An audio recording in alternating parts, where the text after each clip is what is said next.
So Donald Trump is back at it again. This time, of course, he's on Twitter, tweeting out threats against Iran.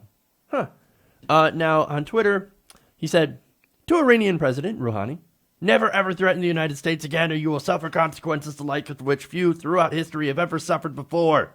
We are no longer a country that will stand for your demented words of violence and death. Be cautious. Oh, that's fun. So what is that in response to? Apparently there's a televised speech in Iran's capital in which Rouhani had warned Trump that the United States should not block Iran from exporting crude oil. So that's part of the sanctions that were going to go back into effect since Donald Trump ripped up the Iran deal. So obviously, Iran's like, but we want to export our oil, and you weren't going to go after us, and now you are for some reason, even though we were complying with the nuclear deal. So hey, don't mess with us, okay? In fact, he said, "Do not play with the lion's tail, or else you will regret it. Peace with Iran would be the mother of all peace, and war with Iran would be the mother of all wars."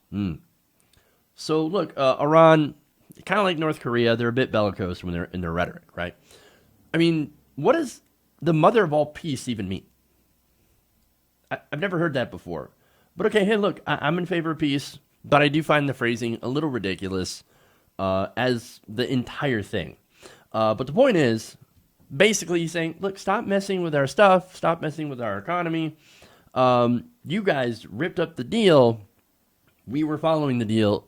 So, you don't have any right to go and reimpose these sanctions on us, right? Now, look, he also said, basically, if you plan to go to war, then it's going to be a disaster. It's going to get messy. And look, that's something I actually do agree with. I think it would be a disaster. That's why I strongly suggest that we do not go to war. I'm not in favor of with war with Iran. In fact, Iran, look, much bigger than Iraq. Iraq was a debacle. And if you think that was bad, just wait. Okay? And hopefully we don't have to wait because we don't have to go to war. Because it would lead to countless deaths on both sides. Not only that, but here you have, of course, innocent civilians being caught in the middle, our own forces, and not to mention how much it's going to cost. Iraq was trillions of dollars. And then, of course, Iran would be even more, again, disaster, debacle. I don't have strong enough words for it. But it would be bad. And speaking of bad, that's why this tweet's a disaster. But here's the thing. Now, here's what I think is going on in Trump's head. This is my speculation. In his mind, strength is what got him to the table with Kim Jong-un. So now he thinks, strength. That's going to help me with Iran. But that's not a smart position. That's not something a very stable genius would do, is apply the same reaction to a different situation. Even if strength worked to get one leader to the table, and there are conflicting reports on that. Now, Republicans are like, yes, Trump was strong. That's what happened. That's how we got Kim Jong-un to the table. But a lot of people disagree. A lot of experts disagree and like, no, that's actually not what got them to the table.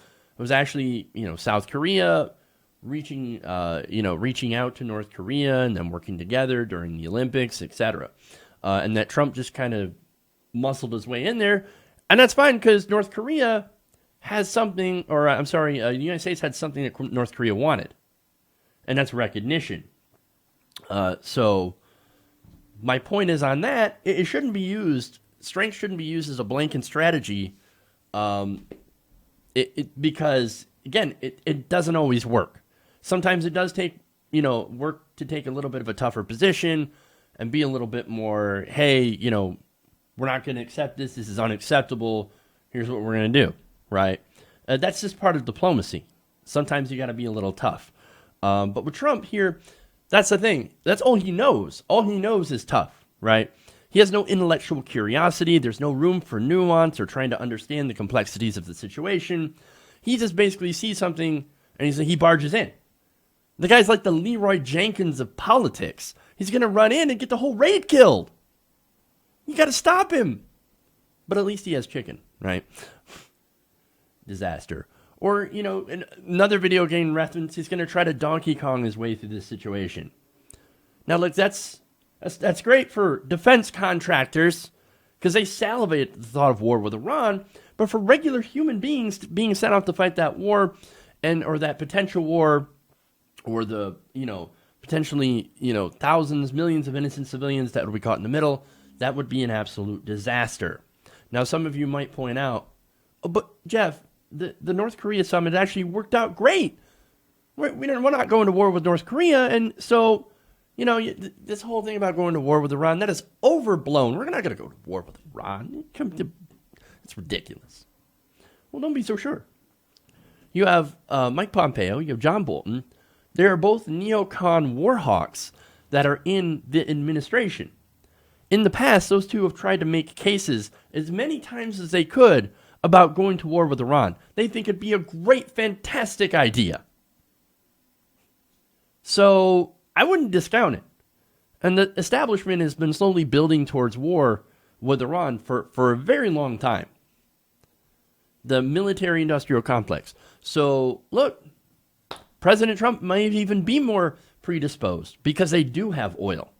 And that is a big, big problem, a huge potential problem. Okay?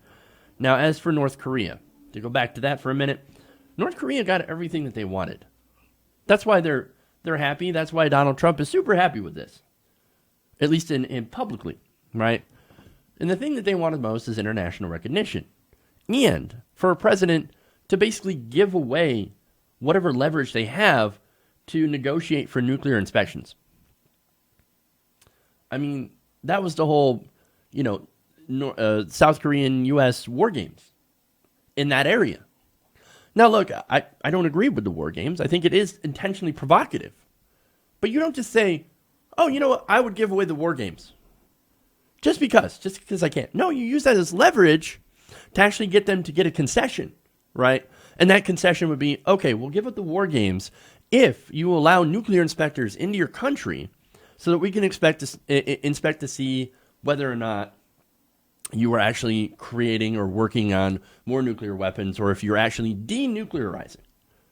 Now, that is not the case, as we've seen in reports where you have satellite imagery showing an expansion of nuclear facilities in North Korea. That's why that's a disaster. He gave away his leverage and was willing to give away his leverage, and Kim Jong-un walks away happy because, again, they got everything that they wanted from that meeting. Disaster. And yet, of course, there are people out there who will argue that Trump is a very stable genius. Now, speaking of that, I want to go back to some tweets here because this is fun. This was during the Obama administration. Donald Trump had tweeted, this is November 11th, or I'm sorry, November 29th of 2011. In order to get elected, Barack Obama, this is Trump, will start a war with Iran. Another one, October 9th, 2012. Now that Obama's poll numbers are in tailspin, watch for him to launch a strike in Libya or Iran. He's desperate. Jesus, man. September 16th of 2013. I predict that President Obama at some point attacked Iran in order to save face. And the 25th of September 2013. Remember what I previously said, Obama will someday attack Iran in order to show how tough he is. Oh my God, the projection. That is amazing. Amazing projection here. Because here is Donald Trump basically threatening to go to war with Iran in order to look tough. Again, that's what this is about.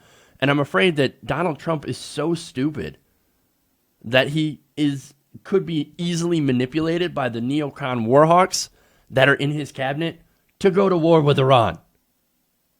And if that happens, as I said, absolute disaster. Hey everybody, thanks for watching this video. If you want to see more like this, please hit the subscribe button below. And if you want to support truly independent progressive media, please consider becoming a patron at patreon.com/TYTNation.